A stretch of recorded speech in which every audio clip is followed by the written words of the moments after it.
Muy buenas a todos y bienvenidos al episodio 59 del podcast de Historia, el programa con el que cualquier persona puede aprender sobre historia independientemente de su formación o nivel de conocimientos previos.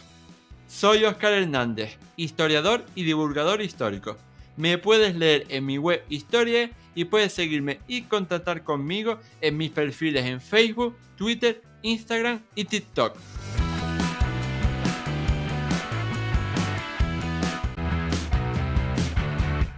Ahora sí, vamos con este programa que vamos a decir que viene muy calentito. Porque al fin y al cabo, la historia militar de Roma estuvo marcada por grandísimas y superépicas victorias. Pero también es imprescindible que hablemos de las derrotas, ya que muchas veces implican mucho mayor conocimiento y aprendizaje que las propias victorias, ya que aprender de los fallos nos permite mejorar, tanto como personas como instituciones, organismos, etc. Y si hiciéramos un top 5 de las mayores derrotas de toda la historia antigua de Roma, yo creo que la batalla de Araucio, que es nuestro foco de hoy, estaría en ese top 5. Y bueno, para hablar de esta batalla, para hablar de la batalla de Araucio y de la guerra cimbria en general, he querido contar en este podcast con un experto en el tema para que nos hable un poquito sobre ello. Él es Eduardo Ortiz Pardina, profesional del mundo financiero y divulgador histórico bajo el nombre Gloria de Roma. ¿Qué tal estás, Eduardo?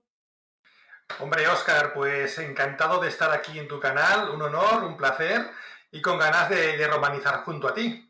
Eso, siempre hay hueco para todo aquel que quiera romanizar.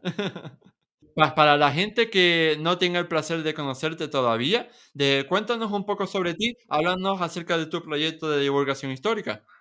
Bueno, pues lo que te puedo decir o lo que os puedo decir es que tengo una página web que tiene una antigüedad que ronda los 20 años.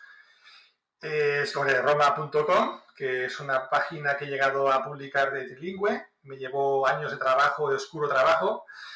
Y bueno, como complemento a esta labor, pues bueno, de hace unos años, pues decidí abrir un canal en Instagram para poder divulgar lo que me apetecía, lo que me gustaba, que básicamente es la historia de Roma, con sus apéndices del Imperio Romano Oriental, más conocido como bizantino, el Sacro Imperio Romano Germánico, la historia en general, pero todo focalizado básicamente en lo que es Roma, ¿no?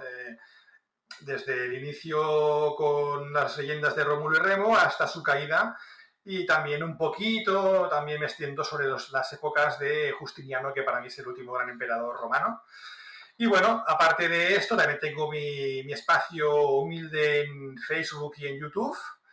Y bueno, también puedo decir que tengo una novela en ciernes también, que ya la tengo registrada desde hace ya más de una década, 2009 exactamente, y tras las enésimas revisiones, pues seguramente verá la luz este invierno o la próxima primavera, que es una novela que versa sobre la Legión Perdida. Así que puedo decir que la primera novela que se hizo sobre esta legión es mía, no la del archiconocido escritor. Así que bueno, haciendo un poco de broma, pues bueno, este es mi próximo objetivo así a corto plazo, que espero que tenga buena acogida, porque se ha hecho con mucho cariño durante muchos años. Y bueno, pues este es Gloria de Roma. Mm. Sí, así que nada, desde aquí les invitamos a todos nuestros oyentes a seguir a Gloria de Roma, sobre todo en Instagram, y también está en Facebook y sobre todo a leer su web. Y bueno, teniendo en cuenta lo que hemos venido a hablar aquí, que es sobre la guerra cimbria en general y sobre la batalla de Araucio en particular, la primera pregunta que quería hacerte es evidente. O sea, que hablemos un poco del contexto histórico, porque claro, estamos hablando de la guerra cimbria, pero claro, ¿qué es la guerra cimbria? ¿Qué fueron los cimbrios? O más concretamente, ¿quiénes fueron los cimbrios y teutones? ¿Y por qué iniciaron este proceso de guerra contra la antigua Roma? Pues hay que remontarse unos 10 años atrás, más o menos, a la gran derrota de Araucio, que como tú bien apuntabas, es una batalla como derrota está en el top 5 y si nos remitimos a las fuentes por efectivos caídos en combate, seguramente sería la derrota más importante de la historia de Roma. La repercusión a nivel geopolítico no fue tan importante porque luego esto fue inventado, como veremos, por un genio militar llamado Cayo Mario, porque si no, de lo contrario, sería la batalla seguramente como derrota más importante de la historia de Roma. Murió más gente incluso que en Canas, que ya es decir, ¿no? Contexto histórico, pues bueno, la verdad es que todo lo que ocurre en las profundidades del norte de Europa en esta época es un poquito confuso, porque no tenemos los historiadores que teníamos en el Mediterráneo. Evidentemente es un mundo muy, muy diferente. Hay que retrotraerse a una emigración brutal que se produjo en torno al año 117 a.C., en lo que sería la península de Jutlandia, que es más o menos lo que es hoy día Dinamarca. En esta gran migración que existió, fue liderada por dos pueblos, cimbrios y teutones, con su rey Boiorix en el bando cimbrio y su rey Teutobot en el teutón. Teutobot, que no confundir con los robots de los Transformers. No, bromas aparte, esta fue una migración espectacular, liderada por estas dos tribus, pero no olvidemos que habían más. De hecho, se considera que fue una migración germano-celta, aunque fue liderada por los germanos sobre todo. Estas dos tribus y los ambrones. El motivo de esta migración, pues confuso, podemos especular y bueno, hay varias teorías. La más plausible, pues seguramente sería una mezcla de dos posibilidades, ¿no? Una fundamentada en un cambio climático que afectaría pues a la difícil situación de la tierra por estos lares a nivel agrícola, que realmente daba pocos recursos. Y por otro lado también el tema demográfico, seguramente una explosión demográfica unida a una reducción de recursos para estos pueblos, motivarían seguramente que esta gente quisiera salir de su tierra. Imaginemos lo que es poner en marcha semejante cantidad de personas. Como ejemplo, que antes de la batalla de Arausio, el campamento enemigo o bárbaro que encuentran los romanos enfrente se compone, según las fuentes y según las evaluaciones modernas, lo que se considera que es correcto, hablamos de en torno a 380.000 personas. Es una cantidad brutal. Entonces, bueno, realmente seguramente habría aquí una combinación climática y de presión demográfica que haría, que empujaría a esta gente pues a dirigirse a lugares más propicios, buscando su propio dorado, ¿no?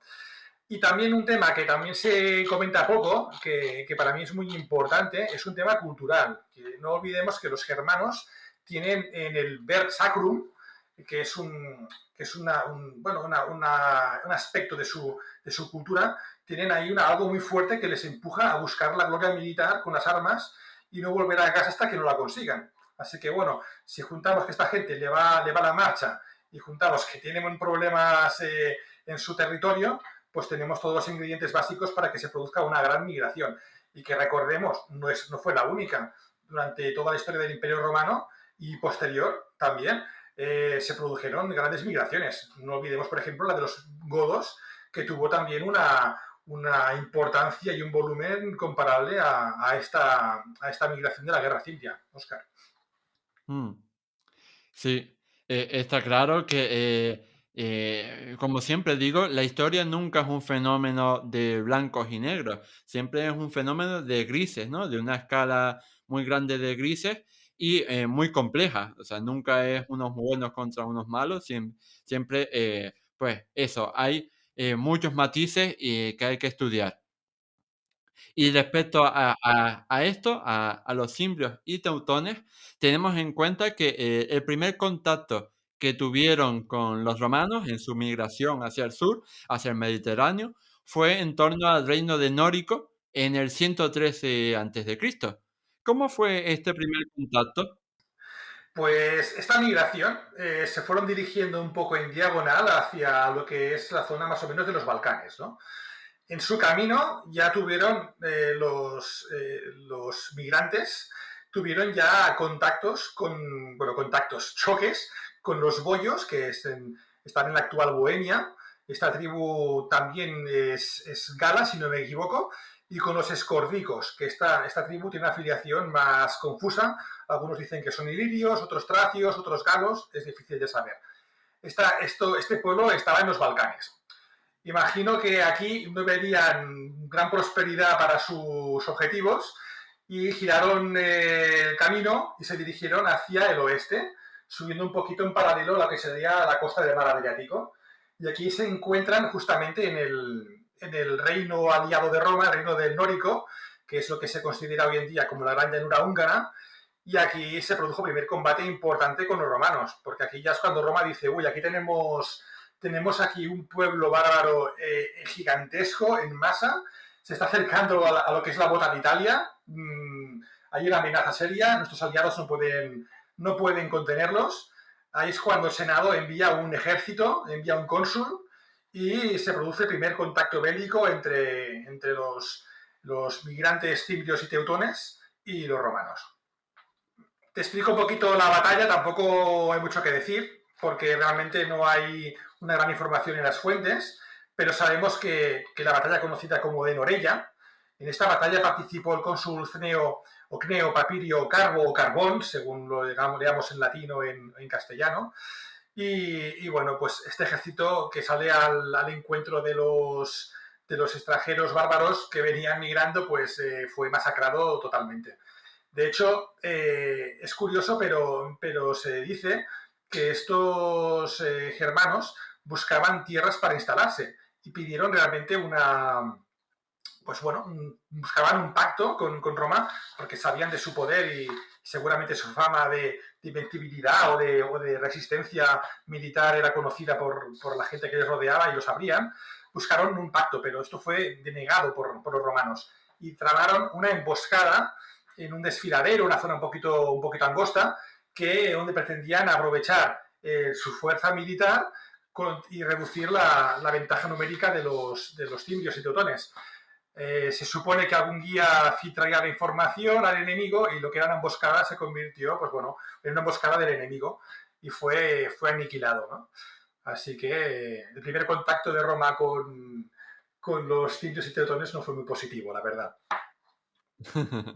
Ya sabemos que Roma tuvo muchos problemas con esa parte de Europa Central. Todos recordamos Teutoburgo. Pues sí, pues no estaba muy lejos, un poquito más al noroeste, pero vamos, a partir del Limes, esto ya era un infierno para los romanos, supongo. Sí, sí. Por eso decía generalizando mucho Europa Central. Y tenemos que en esos años previos a la batalla de Araucio, tenemos una lista bastante amplia de generales romanos, ¿no? De líderes romanos que van a enfrentarse a estas coaliciones de cimbrios y teutones y van a salir derrotados. Tenemos a Cneo Papirio Carbón, tenemos a Marco Julio Silano, a Lucio Casio Longino, a Quinto Servilio Cepión, y todos estos, al menos estos 4, fueron sucesivamente vencidos. También, no solo por la posible superioridad que pudiera tener los símbolos intelectuales, sino también por la ineptitud de estos mandos. ¿Qué puedes hablarnos sobre estos antecedentes de Araucio? Pues mira, te he avanzado ya el primer antecedente, que fue la batalla más importante previa a Araucio, que es la batalla de Lorella, donde un ejército consular fue derrotado. En este caso es curioso, porque no lo he comentado antes, pero únicamente se salvó de ser aniquilado completamente este ejército por una gran tormenta. Hay que recordar las creencias de los germanos sobre los rayos y la ira de los dioses. Así que yo creo que temían más a la ira de los dioses que a los propios romanos, y esto dio tiempo a que una pequeña parte del ejército pudiera huir con su cónsul a la cabeza. Este cónsul, el señor Carbo o Carbón, pues evidentemente fue deshonrado por el Senado y poco más se sabe de él. Se sabe que se suicidó con un veneno llamado vitriolo, que tengo aquí apuntado, que químicamente está relacionado con el ácido sulfúrico y poco más. Así que imagino que no tuvo un final muy agradable este hombre. Por cierto, este cónsul era un homo novus, perdón, que es lo que en la forma en que los romanos llamaban a la aristocracia rural, que luego hablaremos de ella cuando hablemos de Mario, ¿no? A la aristocracia rural cuando había un miembro que por primera vez accedía a un cargo consular o a senado, que bueno, el camino era este, cónsul y senado, ¿no? Así que bueno, era uno de los primeros que hubo, un aristócrata rural. ¿Eh? Bueno, esta es la primera gran derrota, el primer contacto que hubo de la serie de fracasos constantes que tuvo Roma contra estos pueblos. El siguiente, pues bueno, estos bárbaros atraviesan ya el Rin a sus anchas y se dirigen hacia la Galia. Atraviesan un territorio helvecio, donde hay una tribu de estos pueblos galos. Bueno, galos o germánicos, no está muy claro, según las fuentes puede ser un pueblo que es de difícil filiación, pero bueno, sin duda son los tigurinos, que se les unen y es el cuarto cuerpo importante de la invasión cimbria, teutona y ambrona. Entonces, esta gran masa poblacional van saqueando la Galia y ahí entran en contacto con otro ejército romano que envían. Se supone que son 2 legiones únicamente y aquí son destrozados en el 109 a.C. las tropas de Marco Junio Silano. En la zona más o menos se supone que está entre Valens y Macón. ¿Vale? Este cónsul también salva un poquito los muebles, se consigue retirar con restos de su ejército, salva parte del ejército y acaba el consulado de una forma muy curiosa, que es que salva una invasión gala en la isla de Delfos y su consulado al menos acaba con una pequeña, digamos, un poco de honor, ¿no? Bueno, ¿esto qué provoca este escenario? Pues provoca que ya esta gran masa de gente se siente envalentonada, se siente sin oposición y sigue campando a sus anchas, saqueando, se instala por una zona, saquea todos los recursos y bueno, se va moviendo en masa con la fuerza que te da la seguridad del grupo, ¿no? Como si fuera como si fuera un rebaño, como si fuera un montón de abejas, ¿no? Que van todas protegidas entre sí por la masa, ¿no? Esta gente sigue avanzando y nos encontramos en el 107 que esta tribu de los tigurinos, que es la parte gala más fuerte de la invasión, se separan por un tiempo y se dirigen hacia el sudoeste y ayudan a otro levantamiento galo, que son los volcos tectósagos, que también se rebelan contra Roma. Se está montando aquí un escenario bastante dantesco para Roma. Tiene toda la frontera norte en armas y cada vez tiene menos aliados y más enemigos. Y cerca de Agen hay otra derrota que es la del señor Lucio Casio Longino. Luego se habla de que este hombre muere más al norte en una batalla cerca de Burdigala, la actual Burdeos.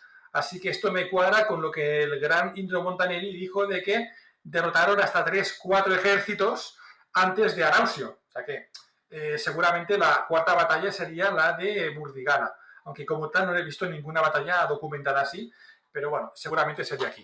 Y bueno, tenemos otro cónsul que tampoco lo pasa muy bien y cae en combate. Así que tenemos ahora mismo un escenario bastante, como decía, dantesco, ¿no? Tribus galas levantándose por doquier, en Media Galia, derrotando a los romanos, tenemos teutones y ambrones por ahí haciendo lo propio también en el interior de la Galia, y luego encima los cimbrios, que ya imagino que tendrían poco espacio para ellos, que es la tribu más populosa, pues dijo, haremos una excursión por Hispania, a ver qué encontramos por allí. Y se adentraron en Hispania, y si no llegase por los celtíberos en torno al Ebro, no habrían vuelto a la Galia, porque imagino que allí encontraron buenas tierras. Pues gracias a los celtíberos que estaban por someter en la zona del Ebro, pues dieron media vuelta y se fueron hacia la Galia. Así que imagínate qué antecedentes tenemos antes de Arausio. Pues sí, la verdad es que estos antecedentes a la batalla de Arausio ya nos estaban haciendo como spoilers, ¿no? Nos estaban diciendo lo que podía llegar a pasar si Roma no ponía toda su intensidad y toda su sabiduría militar, por así decirlo, para derrotarlos. Y bueno, y precisamente esto es lo que no pasó en Arausio, ya que los dos líderes militares que tenían que liderar a Roma en esa batalla, pues no se pusieron de acuerdo y su propia ineptitud fue lo que causó esta gigantesca derrota. Así que vamos a conocerlos un poco más. Has hablado anteriormente un poco sobre el procónsul Quinto Servilio Escipión, Pero, ¿qué sabemos del otro? Del cónsul Neo Manlio Máximo. Bueno, de Cepión aún no te he avanzado nada en directo, ¿vale? Eso está por comentar. Así que si te parece bien, hablo de los dos directamente, ¿vale? Cepión y ya fue nombrado cónsul en el 106 antes de Cristo, el año antes del desastre de Arausio. Recordemos, bueno, como anécdotas, os diré que su padre combatió a Viriato y su hijo, bueno, su hijo era el padre de Servilia, la que fue la amante más importante de César, Cleopatra aparte, ¿vale? Pues este cónsul hizo un buen trabajo a su llegada y recuperó la región en torno a Tolosa, que era la capital de una tribu gala también, que también se había levantado contra Roma. Así que, bueno, asentó un poquito la zona, pero bueno, lo peor estaba por venir, lo peor estaba por verse, ¿no? Que sería la reunión de las tropas de inmigración que se juntaran todos frente a ellos, ¿no? Entonces, ¿qué pasó? Que al año siguiente, Roma, viendo que la amenaza se cernía sobre Italia, o la península itálica, pues envió a un nuevo cónsul, que era Manlio Máximo, y ascendió a procónsul a Cepión, para que se mantuviera también como aliado suyo en la campaña. Recordemos que, bueno, cargo proconsular dota de imperium como a un cónsul, a alguien para que siga gobernando una provincia, una región que está por pacificar, por ejemplo, ¿no? Así que tenemos aquí ya dos cabezas que tienen que entenderse para poder afrontar una campaña como Dios manda. Recordemos las desavenencias que hubo, por ejemplo, en Canas, en las cuales los dos cónsules no se ponían de acuerdo y al final pues decidieron que cada día mandaba uno las tropas, ¿no? Pues al final eso fue mal y acabó como acabó. Pues aquí pasa algo parecido, pero no solamente, no es que mande un día uno y otro día otro, es que simplemente no se pueden tragar. No es posible. Aquí, ¿qué pasa? Que hay uno de ellos que pertenece a lo que sería la rancia aristocracia y otro que es un homo novus también, que es como el señor Carbón de antes.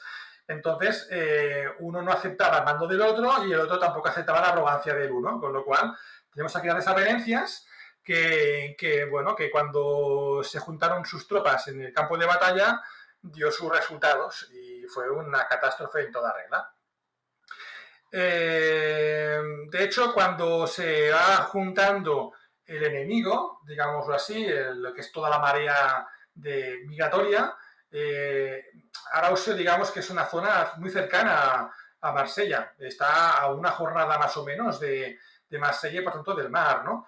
Está en lo que hoy en la ciudad de Orange, que tiene unas grandes ruinas para visitar, muy recomendable toda aquella zona. Y bueno, pues aquí hay una planicie que junto al río Ródano y a dos afluentes, que es donde montan los dos campamentos, tanto Cepión como Máximo. No se ponen de acuerdo. De hecho, los hombres de uno de los líderes obligan al suyo propio a que hable con el otro y se pongan de acuerdo para afrontar la batalla o la campaña. Acaba peor que empezó, con lo cual cada uno va por su lado, hasta que al final, pues bueno, aunque no van a juntarse en el campo de batalla, sí que uno se acerca ligeramente, pero decide que cada uno va a combatir por su cuenta. Esto acaba al final con un desastre. Previamente, quiero recordar también que los cimbrios y teutones y los demás envían embajadas para volver a pedir una tregua, a pedir tierras que les son denegadas, porque Roma, evidentemente, como siempre, nunca va a claudicar y ante una afrenta como la de Norella y las demás, pues tiene que ganar hasta el final, ¿no? No puede parar hasta que consiga la victoria. Pues bien, rechazan esta embajada y hay batalla. Pues los cimbrios, usando una táctica que se conoce como golpe de hoz, atacan por un lado cercano al Ródano y empujan a los romanos inexorablemente, que los desorganizan y los van empujando hacia el río, con lo cual ahí empotrados contra un río tan caudaloso, pues la gente o moría acribillada o los pocos afortunados pues pudieron huir a nado. Aquí tenemos una masacre de connotaciones, no digo bíblicas, pero casi. Aquí hay tengo aquí en mis notas las cifras de las tropas romanas, pero con el desglose de cada cónsul, que tampoco viene al caso de llegar al detalle, pero hablan de 80.000 legionarios con sus soci, que eran legiones itálicas prácticamente iguales en todo a los legionarios estándar. Y luego también hablaba de lo que serían los calones y lixae, que eran 40.000. Los calones y lixae, bueno, son esclavos y libertos que se encargan pues un poquito de llevar pues toda la impedimenta, hasta que no evolucionen las legiones, tenían que llevarlas pues con sirvientes, con esclavos, con carros, con caballerías, ¿no? Y también eran capaces de defender en algún momento dado, sobre todo los Ixae, de defender el campamento con armas también. Vale, pues en esta batalla aniquilan a unos y a otros, así que estamos cerca de la aniquilación de 120.000 personas que pertenecen al ejército romano. Una masacre absoluta. Aquí quiero comentar también otra anécdota que es curiosa, que es que en este desastre general había un joven llamado Quinto Sertorio, que pasará luego a la historia por unas guerras también muy interesantes contra Pompeyo, y tiene 20 años y huye herido atravesando a nado el Ródano y sobrevivirá para combatir junto a Mario más adelante, años después. Así que bueno, aquí tenemos una derrota impresionante. Tenemos aquí dos cónsules, bueno, cónsul y procónsul, que consiguen huir y la deshonra les acompaña. Sí, desde luego. Y yo creo que es la mayor derrota que sufrió Roma después de la batalla de Cannas. Al menos la derrota hasta ahora, quiero decir. Si tenemos en cuenta toda la historia que había experimentado Roma hasta ese año, hasta el año 105 a.C., pues la mayor derrota que había sufrido hasta ese momento era la de Cannas. Y la segunda mayor, yo diría que es la de Araucio. Sí, ¿no? Están muy equilibradas, porque también es cierto que en Canas que calculan 60.000 legionarios. O sea que Aníbal, ¿qué había hecho? Había ido aniquilando poco a poco todas las legiones también, en todo su periplo. La derrota de Canas fue realmente muy, muy, muy relevante porque es que aniquiló todo lo que le quedaba a Roma a las puertas de Roma. De ahí aquello de Aníbal a portas, ¿no? Yo considero que numéricamente esta derrota es mayor, por lo que dicen las fuentes, y los expertos actuales que valoran lo que sería seguramente el ejército que tenía Roma en ese momento allí. A nivel de repercusión, de importancia, de amenaza contra la capital, no era tan grande porque no entraron en Italia todavía, estaban todavía relativamente lejos de Roma, pero a nivel de derrota como tal, como masacre de romanos, para mí, Oscar, considero que aún es mayor que Canas, imagínate. Sí, supongo que Cannas tendrá más fama, no solo porque está insertada en la Segunda Guerra Púnica contra un enemigo tan famoso como Aníbal Barca, sino también por un tema fundamental y es el de las fuentes. O sea, tenemos infinitamente más fuentes de conocimiento para conocer la batalla de Cannas que la batalla de Araucio, lo que hace que, aunque la batalla de Cannas pudiera haber sido menor, pues se conoce mucho más y por eso es más famosa y se la considera más importante. Exacto. Pues bueno, ahora tenemos que, igual que sucedió con Cannas, ¿no? Tenemos a una Roma que está totalmente humillada, está en lo más profundo de su moralidad, ¿no? Están humillados, están derrotados, están como en la miseria, ¿no? Y entonces ahí, en ese contexto, aparece un Salvador, aparece una especie como de Mesías, ¿no? Que viene a salvarnos a todos, que es Cayo Mario. ¿Quién fue este personaje tan importante para la historia de Roma y qué hizo específicamente en estos años, ¿no? Para salvar a la antigua Roma del destino que le parecía que la guardaba con los simplios y los tetuones?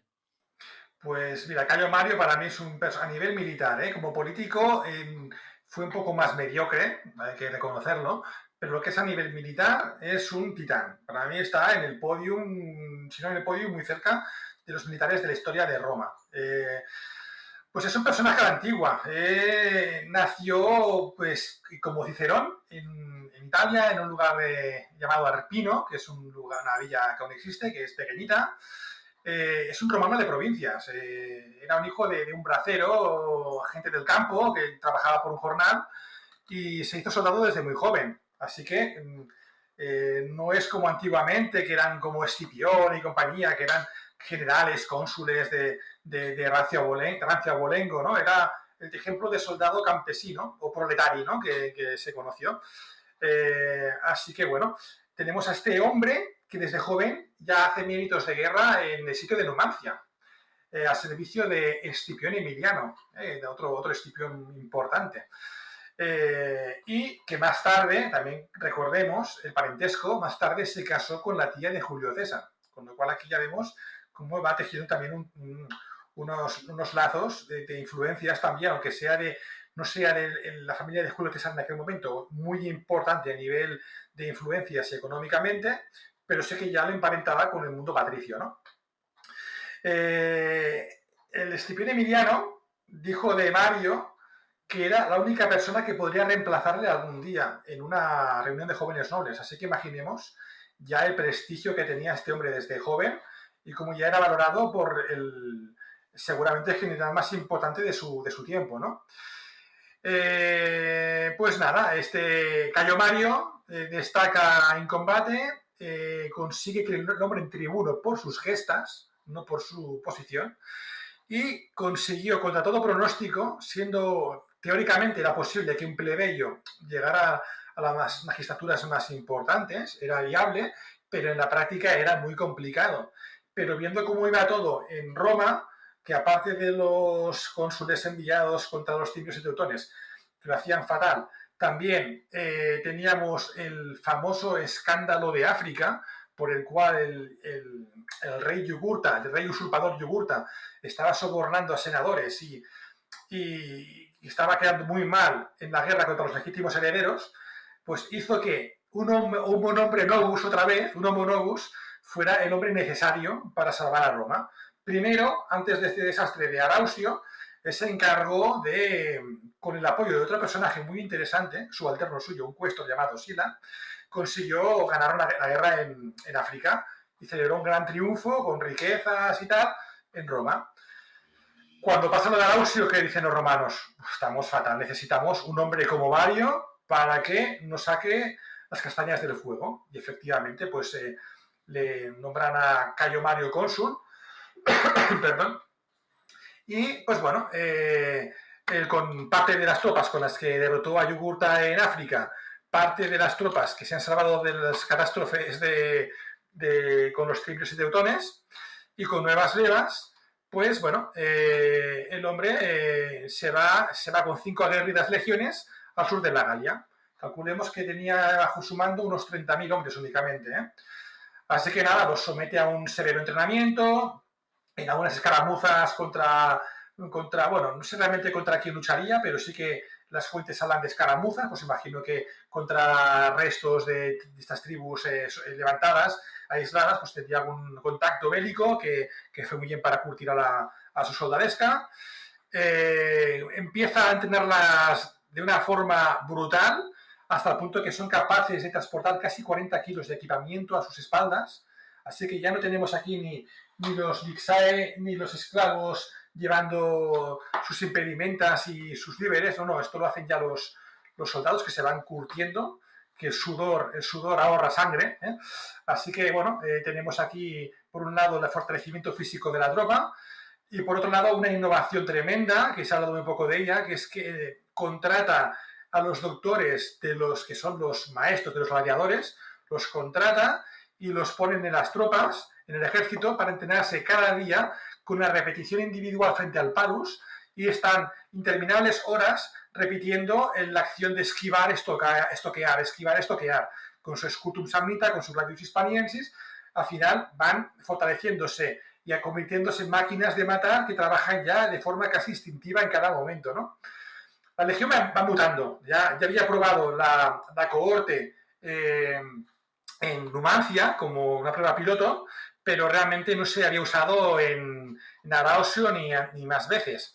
pero Mario detecta la necesidad de usar unidades mayores para enfrentarse a ejércitos tan grandes. El Manípulo ya queda un poco atrás. La unidad de 160 hombres queda en evidencia y se prefieren unidades de 480 hombres, que es más o menos el estándar teórico de lo que es la cohorte, ¿no? Y le va a funcionar muy bien. Así que ya Mario aquí está jubilando definitivamente, tras Arausio, a las típicas líneas de Bélites, Astati, Princeps y Triari. Esto se acabó.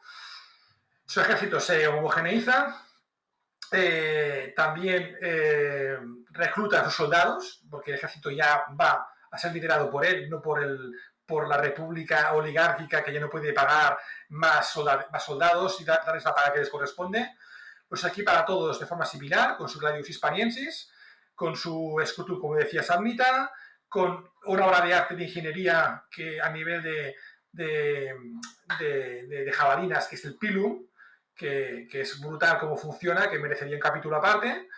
Y aparte también un invento muy interesante que es la dolabra, que es una especie de medio hacha, medio pico, que van a usar de forma magistral en su equipo para construir, construir fortificaciones en tiempo récord, para construir las famosas fosas marianas, que es como consiguió en un tiempo récord modificar el curso del Ródano para recibir víveres de Roma más fácilmente, salvando los brazos del río. Y bueno, y el Mario pues come, camina con sus soldados y es a un líder totalmente apegado a la tropa, cosa que antes no existía, había como un muro, ¿no?, elitista entre el general y los soldados. Aquí no, aquí el líder es un líder que será como César, un líder que está con su tropa y realmente van a seguir a Mario a muerte.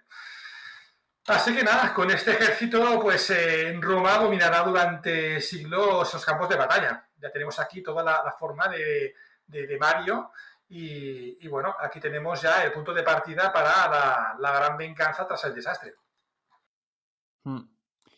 Esa gran venganza de la que estás hablando se concretaría más específicamente en dos batallas famosas, como son la batalla, las dos batallas de Aquae Sextiae en el 102 a.C., que esta sería contra los teutones, y la batalla de Bercelas en el 101 a.C. contra los cimbrios. ¿Puedes hablarnos un poco sobre estas dos batallas que derrotaron definitivamente tanto a teutones como a cimbrios respectivamente? Por supuesto. Mira, vamos a hablar de nuevo de nuestro amigo Sertorio, que domina la lengua del enemigo. Imagino que sería la gala, porque la germánica tampoco creo que tuviera conocimiento de ella. Y se infiltra con éxito entre ellos y consigue una información de vital importancia, que es que Mario sabrá por él que la migración o los ejércitos enemigos se dividen en dos partes, en escisión de grupos, uno liderado por los cimbrios y otro por los teutones, cosa que conseguirá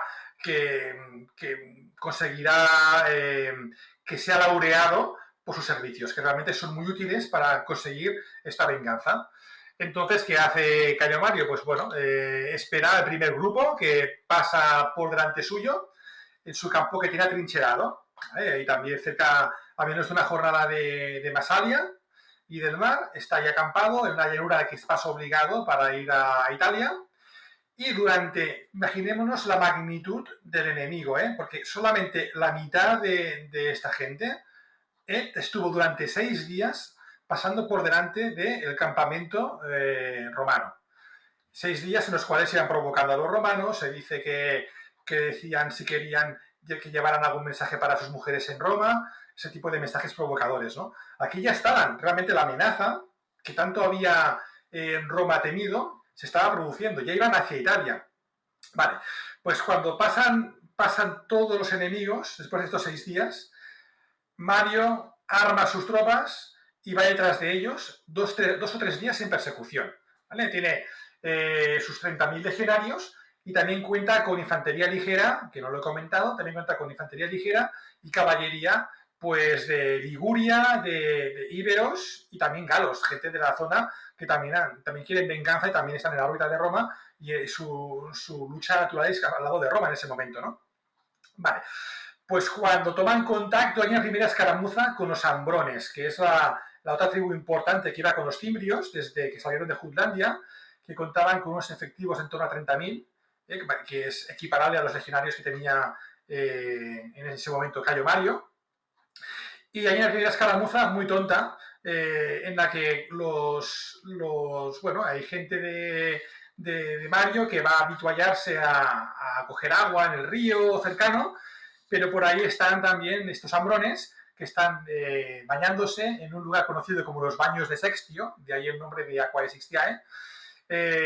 Son baños calientes, como zonas termales, en donde están ahí bebiendo, comiendo, bañándose, vamos, pegándose las vacaciones en condiciones, ¿no?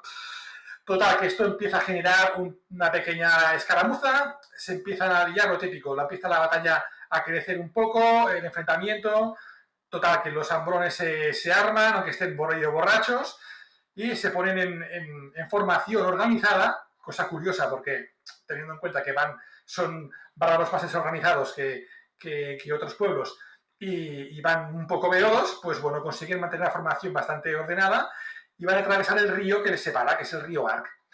Pues ahí cuando van a empezar a cruzar el río, la vanguardia compuesta por los ligures, la vanguardia de Cayo Mario, se lanzan contra el enemigo y un poquito en contra de la voluntad de Cayo Mario, a regañadientes, digamos, pues lanza a la carrera a sus legiones para respaldar a sus tropas de la vanguardia. Pues consiguen desbaratar al enemigo, lo van persiguiendo hasta el campamento donde hasta las mujeres defienden, luchando encarnizadamente, y cuando cae la noche pues deciden retirarse a su campamento, pero ya han dejado ya un primer aviso a los enemigos, ¿no?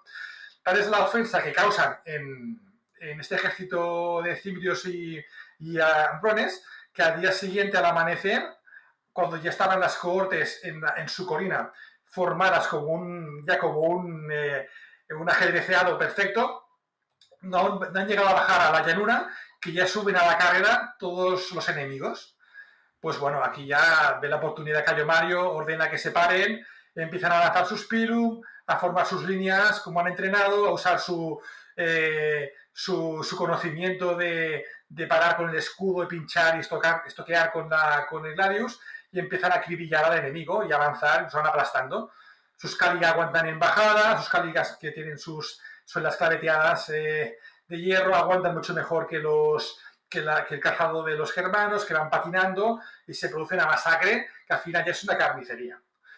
Una carnicería tan grande en la cual las bajas romanas se cuentan por menos de 1.000 y según las fuentes 100.000 bárbaros fueron muertos, otros dicen que 80.000 y 20.000 hechos prisioneros.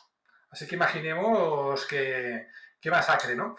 Hay una estimación usando un poquito las fuentes de Julio César, de una invasión helvecia en sus guerras de las Galias, que estiman que por cada 4 personas en la gran migración, una es un soldado, con lo cual calculan que este ejército contaría con 30.000 enemigos, que fueron los que realmente dejaron fuera de combate, mataron. Realmente la masacre fue también pues, de mujeres y niños y de todo, al final aquí no había cuartel, ¿vale? Esta sería la primera victoria, la primera venganza. El rey Teutobot, el cimbrio, acaba capturado y bueno, como dice nuestro amigo Éric Peissier, un historiador de Roma francés muy, muy bueno, al que admiro, esta campaña ya constituye lo que sería uno de los momentos decisivos de la historia militar romana. Esta fue la primera parte de la venganza en Aquae Sixtiae. Y la segunda parte de esa victoria de los romanos contra cimbrios y teutones, llegaría precisamente unos meses después, en el 101 a.C., contra los cimbrios, precisamente en la batalla de Vercelas. Exacto, antes te he dicho cimbrios, me he equivocado, un lapsus, eran teutones, ¿vale? Aquí son los cimbrios, exacto. Pues 3/4 de lo mismo, esto es en el norte de Italia, justamente en el lugar donde Aníbal obtuvo su primera victoria, otra analogía con esa guerra púnica, y pues bueno, estos cimbrios, que son más valerosos que inteligentes, que dicen las fuentes incluso que se lanzaban contra los romanos deslizándose sobre su escudo sobre la nieve, pues al final pues es lo mismo, va a ser una carnicería que una batalla. Mario sabía muy bien utilizar todas las oportunidades, usó el sol de la espalda también para que le favoreciera y perjudicara al enemigo, y bueno, pues consigue otra victoria espectacular. De hecho, tan espectacular es que cuando acaba esta batalla he recibido en Italia como un segundo Camilo y por tanto un tercer fundador de Roma, ¿no? Le regalan todo el botín y un montón de tierras y lo convierten en un hombre riquísimo, riquísimo, que sabrá y podrá también recompensar a sus hombres. Así que nada, aquí tenemos ya un cambio para la historia a nivel militar. Tenemos a partir de ahora un ejército que servirá a sus generales en lugar de lo que decía antes de la república oligárquica, ¿no? Que nos hará pagarlos también. Y bueno, en esta batalla, otra anécdota interesante, porque aquí se entrelazan muchos personajes curiosos, ¿no? Aquí destacó, en el bando romano, destacó un legado que comandó la caballería y a los Oki, que era un tal Sila, y que luego tendría, pues bueno, un enfrentamiento brutal en una guerra civil contra Mario, aunque esa es otra historia, ¿no? Y según Plutarco, pues tenemos aquí 180.000 bárbaros muertos, y la estimación, según el ratio que hemos comentado antes, pues estiman por los expertos que habrían en torno a 45-50.000 enemigos aniquilados, ¿no? Así que tenemos aquí 3 batallas súper importantes, una gran derrota que es Arausio y 2 victorias que sumadas entre sí pues tenían una importancia equivalente como venganza contra esta horda. Mm. Sí, y desde luego, como tú decías, es una de las mayores batallas, ¿no? De la historia antigua de Roma y un punto de inflexión total en la historia militar, porque a partir de eso, ¿no? Pues ya abandonaron el ejército manipular que les había caracterizado en los últimos tiempos y se pasan a este nuevo ejército romano diseñado por Cayo Mario. Precisamente quería preguntarte ahora, para ir ya finalizando este podcast, ¿qué fue de los cimbrios y teutones después de las derrotas de Bercelas y Aquasestia? ¿Qué fue de ellos? Pues lo que se sabe es bien poco. Lo que se cree y lo que se ha dicho es que fueron aniquilados totalmente. Los restos se quedarían, que evidentemente pues es difícil matar hasta el último hombre, la última mujer, el último niño.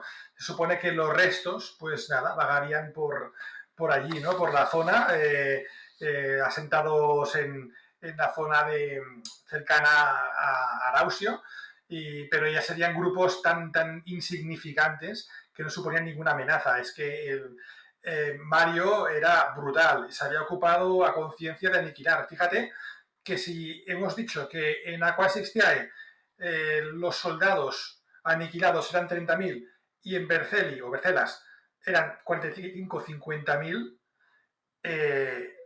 se han matado a 100.000 bárbaros en una y 180.000 en otra.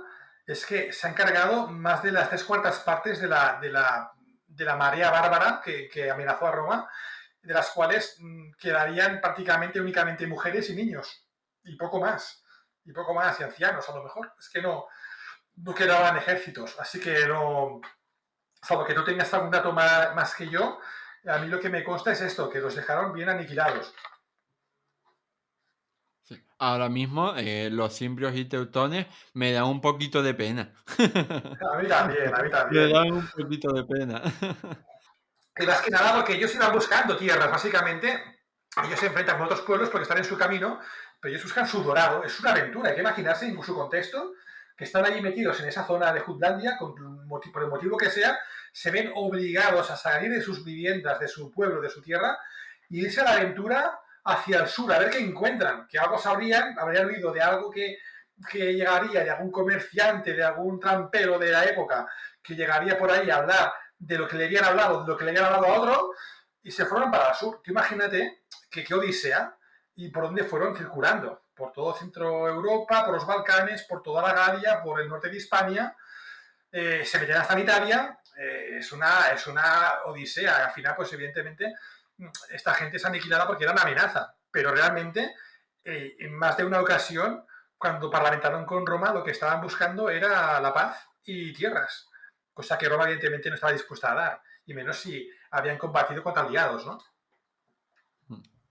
Claro. Al fin y al cabo, nosotros estamos hablando todo el rato de Roma, Roma, Roma, pero al final los romanos también eran unos malnacidos. Bueno, era una época dura y Roma se mantuvo también por a veces, yo creo que por su falta de piedad. Si llegaban a haber sido una ONG, yo creo que Roma no llegaba al imperio, ¿eh? Así que bueno, su tenacidad y su forma de combatir hasta el último momento y que es que lo hemos dicho muchas veces, ¿no? Cuando hablo con otros divulgadores de estas épocas, ¿no? Es que así como los griegos, por ejemplo, pues combatían, ganaban y decían, bueno, hacemos un poco la paz, ¿eh? Y te dejo más o menos, te quito un poco de tierra, te quito botín, pero te dejo seguir existiendo, te dejo que prevalezcas como vasallo, digámoslo así, como aliado, como subalterno, como lo quieras, pero te dejo vivir. Aquí no, es que Roma, te entrabas en guerra con Roma y es que era una guerra de aniquilación. Y eso lo puedes ver pues, en multitud de casos. Ese es un ejemplo, lo puedes ver con Cartago, Cartago de Lendaes, famoso, ¿no? Lo puedes ver en muchos casos, ¿no? Que iban y arrasaban con lo que encontraban. O te sometías a Roma, o si entrabas en conflicto con Roma, tenías un serio problema. Al menos cuando Roma fue fuerte, luego ya tuvo que negociar, ¿no? Cuando estaban los godos, pues evidentemente pues tenías que negociar y federarlos o pagar mercenarios, pero en estos momentos que Roma todavía está en torno a Italia, gravita en torno a Italia, Roma no va a claudicar nunca. Y yo creo que esto explica en parte su expansión. Y al dejar un poco de ser así, también puede explicar en parte, porque es multifactorial, pues un poquito su declive, ¿no? Que también los tiempos van cambiando y la gente va cambiando, ¿no? Mm, Sí, y bueno, y yo quería especificar, por supuesto, que antes estaba de broma. O sea, yo creo que uno de los mayores defectos que se puede tener a la hora de hacer investigación o divulgación histórica es el presentismo, precisamente. O sea, no nos podemos identificar con las personas que vivieron en el pasado, ni las de nuestro país, ni las de cualquier otro. Y respecto al pasado, no hay que sentir ni vergüenza ni orgullo. Simplemente tenemos que aprender de él para comprender quiénes somos en el presente y quiénes podemos convertirnos en el futuro, y ya está. O sea, no hay Exacto. por qué cometer delitos de presentismo que están muy mal.